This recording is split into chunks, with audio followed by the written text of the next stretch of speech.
Well, the Georgia Bulldogs have put on tickets now available to be sold for G Day. This is going to be one of the biggest G Days we've seen at Georgia in some time because it's going to be another celebration of the national championship. Georgia beating Alabama in the national championship game in Indianapolis earlier this year. And this G Day will be the final. Um, I would say celebration of that accomplishment because it's going to be the last time that the NFL guys will be in town. Guys like Jordan Davis, Nakobe Dean, Devontae Wyatt, etc. They're not going to be around in the future, and the Dogs are just going to move forward with their year, a year that's going to start with the Oregon game. But here's what Georgia had to say about the tickets being made available. Um, they're $5, and you can get 8 at a time, but not more than that. They go on to say that Georgia's averaged more than 73,000 fans for each of the spring games that Kirby's had. That doesn't include last year's COVID spring game, which was we were right in the middle of things loosening up in the spring because of the vaccination and so forth. So this spring, I expect it to be. The question is if it's going to be completely full. I mean, I don't know. It's a good question. I mean, any excuse for folks to go to Athens and watch Georgia, they'll take advantage of that. That you're having to pay for G Day now is different. Georgia certainly doesn't need any money laying around. This is sort of couch money. This won't even raise, you know, $1 million for the weekend, but it is an opportunity for everybody to go see the Dogs throw the ball around a little bit. I don't expect much running. I'll tell you that right now, just because of the way that the you don't want to get guys hurt, and you have such a limited time to get them healthy after that. But the other important thing in this is that looks like the national championship ring ceremony is going to be this day too. Again, this is going to be the last time that they really talk a lot or talking anyway about the 2021 national championship. So if you're not going, or if you haven't thought about going to G Day, I would consider it.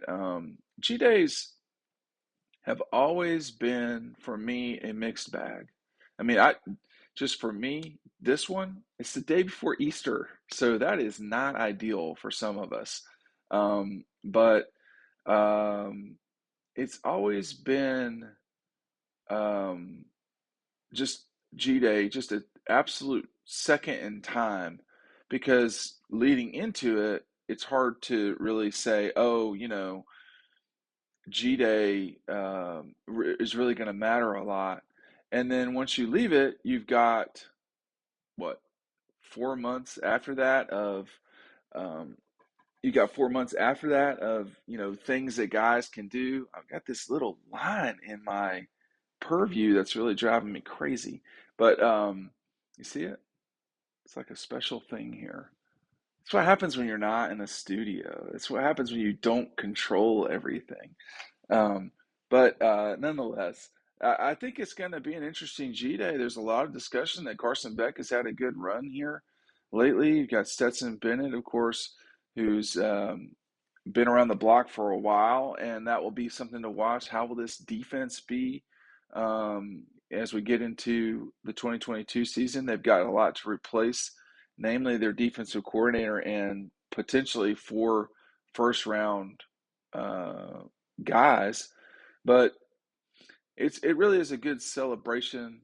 It's easy compared to a regular game.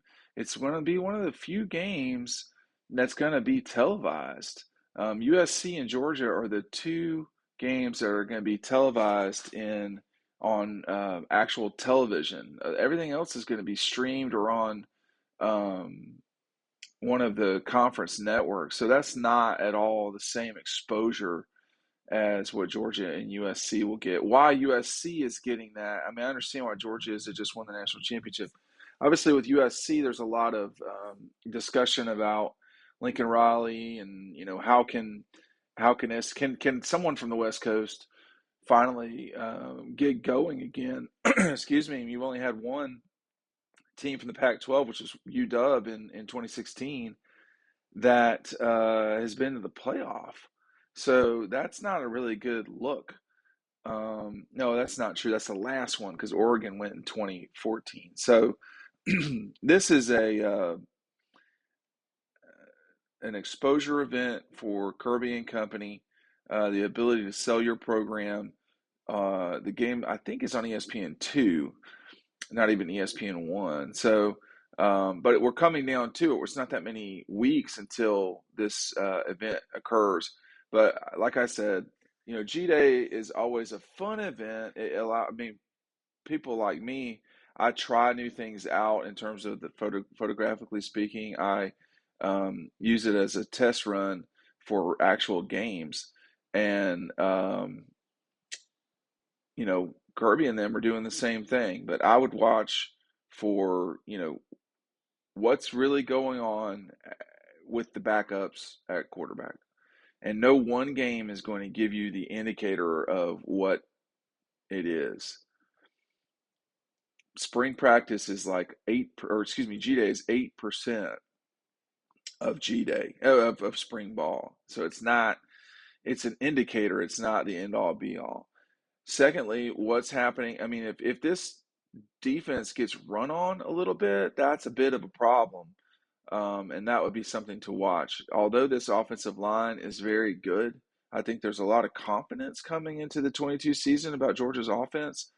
And this offensive line is going to be pretty good. It's still missing a couple of guys because of injury, Tate Ratledge specifically speaking. But, that's one thing to watch for too. But you can't watch it if you're not there unless you're watching it on ESPN2.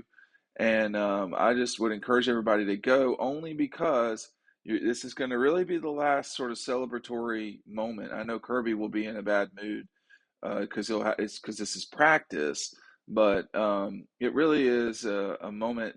Georgia may not win the national championship under Kirby Smart again. They should really appreciate what they've got, celebrate it, and get ready for the 22 season. You can do both things. Don't have to be exclusive of one another. You can do both.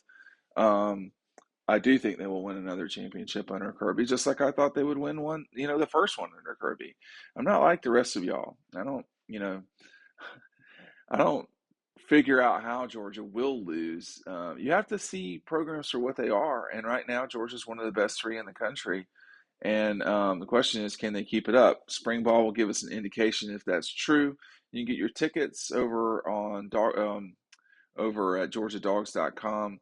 We're going to be covering it over on DawgPost.com, and of course, we've got a link to DAWGSTRUCTION, which is being, sold consistently still. Make sure you're getting your copy so that if you have autograph signings or anything like that, you have that book. A lot of wonderful pictures. But anyway, check out the DawgPost website, DawgPost.com. We'll see you on the website. See you soon.